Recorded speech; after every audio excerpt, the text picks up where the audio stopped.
Hello everyone, this is John from Kanen Coffee, and today we have a Starbucks Barista Saeco with us in the shop.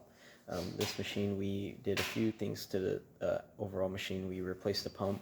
Also, we did a tune-up on the machine, and it originally came in because there was a lot of leaking at the group head.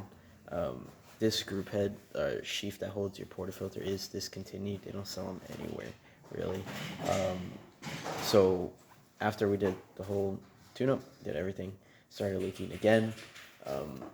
Less than before, but again, just leaking. And so we had some spare parts in the back, and we replaced it with this one, so it stopped leaking. So now we're going to test the machine, put in our portafilter in here.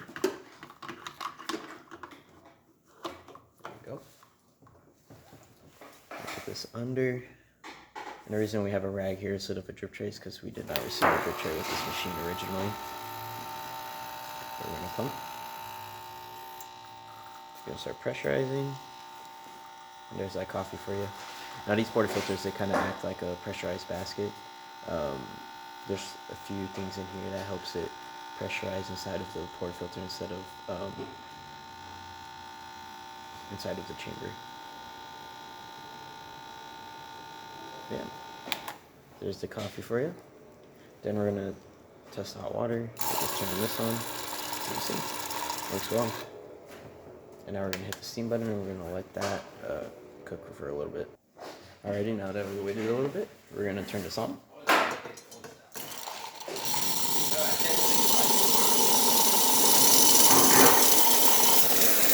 did have a little bit of water in that milk pitcher. So get enough steam.